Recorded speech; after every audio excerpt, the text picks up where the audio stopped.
আপনারা কি পদ্মা নদীর মাওয়া ঘাটের স্টাইলে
তো মাছগুলো আমি এভাবে লাইট ব্রাউন করে ভেজে নিয়ে আমি মাছগুলো কড়াই থেকে নামিয়ে নিব। এখন ওই একই তেলের মধ্যে আমি দিয়ে দিচ্ছি 10 থেকে 15টা শুকনো মরিচ। মরিচগুলোকে আমি ভালোভাবে ভেজে নিব।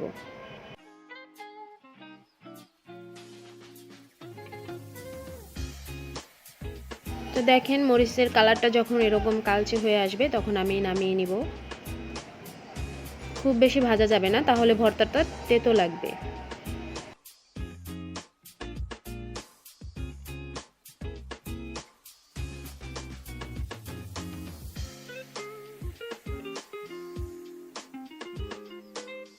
এতক্ষণে আমার মাছটা মোটামুটি ঠান্ডা হয়ে গিয়েছে। এখন আমি এটাকে বেছে নিব।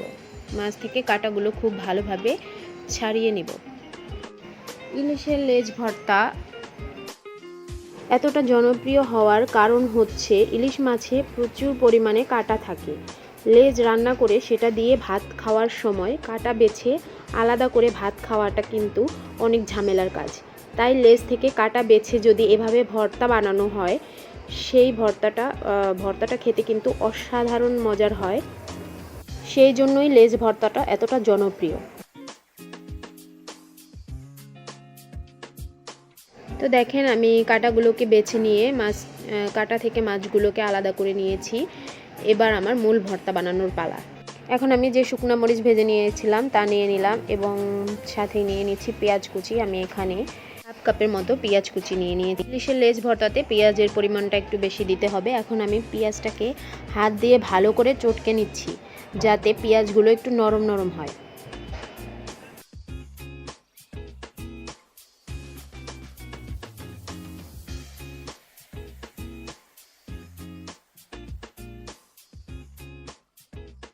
এখন আমি মরিচগুলোকেও খুব ভালোভাবে হাত দিয়ে গুঁড়ি করে নিব।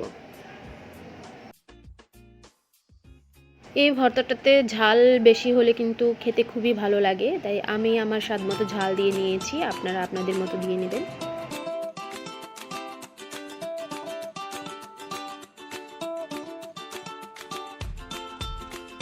এখন আমি পেঁয়াজ আর মরিচটাকে খুব ভালোভাবে চটকে নিব।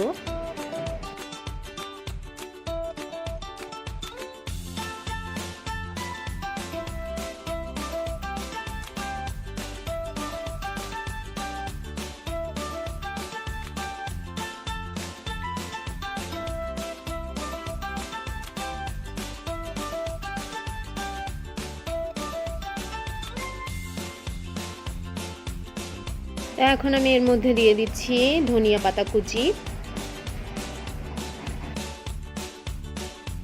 আর আমি এতে দিয়ে দিচ্ছি এক চা চামচ পরিমাণ লেবুর রস।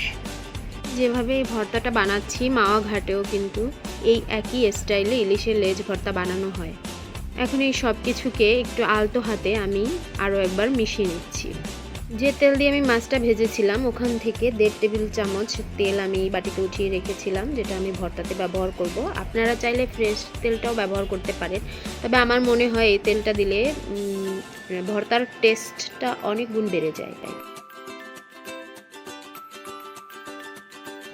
এখন আমি কাটা বেছে যে মাছটা আলাদা করে রেখেছিলাম সেই পুরো মাছটা নিয়ে নিলাম। পেঁয়াজ আর মরিচের সাথে হাত দিয়ে ভালোভাবে চটকে একসাথে মিশিয়ে নিতে হবে। একটু ভালোভাবে চটকে নেবেন যাতে ভর্তাটা একটু আঠালো হয়ে যায়।